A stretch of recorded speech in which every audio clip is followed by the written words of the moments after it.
School Idol fans knew it was coming. They had months to prepare for what was about to happen. The announcement came in November of that year. The date was already set in stone. Everyone knew what was happening before it happened. And yet, when the moment finally arrived, something shifted.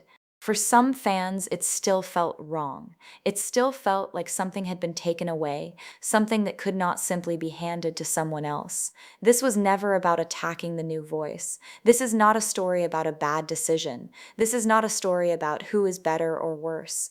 This is a story about what it feels like when a voice you love has to change, a voice that became part of how you understood a character, and why that fear does not simply go away, even when you understand the reasons. To understand why this hit so hard, you first need context. You need to understand who this character actually was. She was not a background character or a supporting voice in the cast. She was one of the most intense and passionate characters in the entire lineup. She burned. That is the only word for it. Her love for school idols was not casual admiration, it was fire. It was obsession in the purest possible form.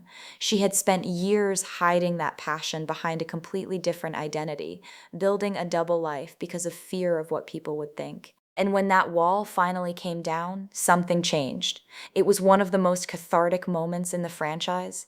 Her vocal style matched that intensity perfectly. Big, powerful, emotionally overwhelming performances. Her signature songs were not subtle in any way. They were declarations of pure feeling. They demanded everything from the performer behind them. That voice was not just a sound to fans, it was proof that the character was real. The original voice actress was born in December of 1999. She began taking piano lessons at the age of 3, a small detail that feels almost poetic now, given the character she became known for. She made her voice acting debut in 2017. Within a year, everything changed for her. She was cast in this iconic Idol franchise role at only 19 years old. What she brought to the character was not just skill, it was something harder to define, a rawness, an urgency, a kind of honesty. When she performed the live call and response, it felt alive every single time. Fans did not just like her performance, they attached to it completely. The character and the performer became deeply intertwined. That kind of bond only happens in live idol franchises like this one, where the same person plays the character, sings the songs, and stands on a real stage. That connection is everything in this kind of franchise. And she had built it completely over several years. In November that year, something arrived that nobody wanted. The official franchise website published a notice most fans were not prepared for. The original voice actress would be stepping down from the roles she had built her name on. Um, Her final day of activities was set for spring. The reason given was simple and devastating. Her health, since the spring of the previous year, she had been in pain throughout her body. She was eventually diagnosed with a connective tissue disorder, a genetic condition that doctors took very seriously. They advised her to avoid the kind of intense physical activity live performance demands. Recovery prospects were uncertain at best, and the condition could progress further. She wrote about the decision herself in her own words on her personal website. She described watching her castmates perform from backstage during limited appearances. She wanted people to keep seeing them sparkly, beautiful, and fully present. She did not leave because she wanted to leave. She left because her body gave her no other honest choice. The fandom's response was grief mixed with understanding.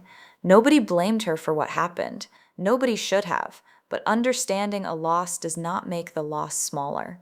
Here is where the story gets complicated. The fear many fans felt was not entirely rational, and most fans knew that. The role needed to continue somehow. A successor would need to be found.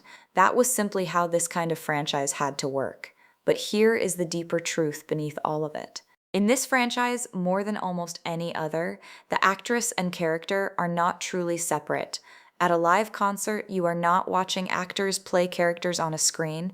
You are watching the characters themselves, standing on a real stage. The line between fiction and reality is deliberately blurred. That blurring is the entire point of the experience. which means when a voice changes, something deeper changes too.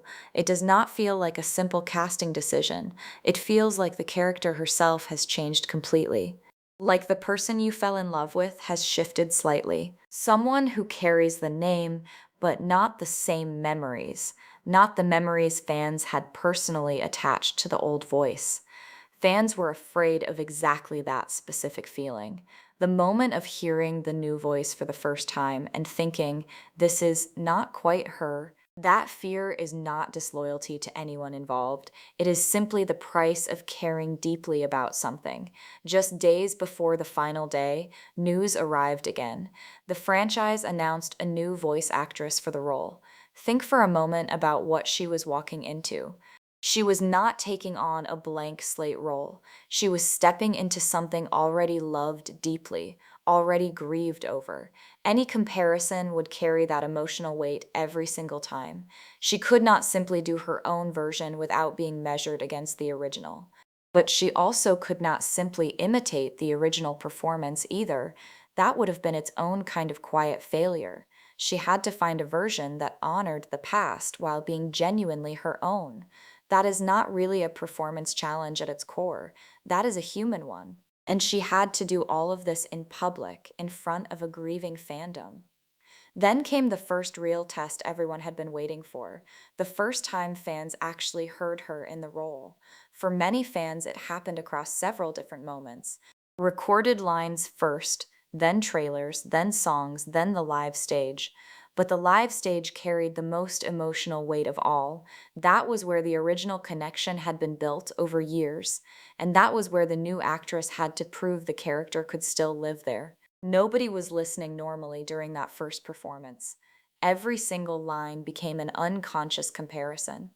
Not because fans wanted to criticize her unfairly, but because ears do not always cooperate with intentions. Small differences felt enormous in that emotional moment. A slightly different vocal weight here and there. A different approach to a familiar line reading. Some fans were genuinely surprised. The transition felt more natural than many had feared. Others felt the distance more sharply than expected. Both reactions were completely honest in their own way. What became clear eventually was something important. The new actress was not failing the role at all. She was performing under uniquely difficult conditions, conditions that made any performance feel heavier than normal, because every single moment was being silently compared to a version of the character fans had already loved. Here is what I think the fear was actually about. It was not really about the new voice actress herself. It was about something that runs much deeper than that. Something deeper within this entire fandom's emotional core. It was about the simple fact that things end eventually, that the connections we build with characters are genuinely real, and that real things can be taken away from us, taken away by time, by circumstance, by things we cannot control. The original actress did not abandon her character at all. She loved her enough to let her continue without her, even though that choice clearly broke her own heart. And the new actress did not replace anyone, not really. She accepted one of the hardest assignments in franchise history, and she showed up for it anyway, despite everything. The original version still exists, preserved completely. In every recording, every clip, every live performance saved. That version of her is not gone. Not really, not ever. And the new version is being built right now, still growing, still becoming something whole, slowly. Maybe that is what this franchise has always been about. Not a fixed thing frozen perfectly in a single moment, but a story that keeps moving forward, somehow, always, carried by different hands across different chapters of time, even when it genuinely hurts to turn the page. Even when part of you wishes the story had stayed the same.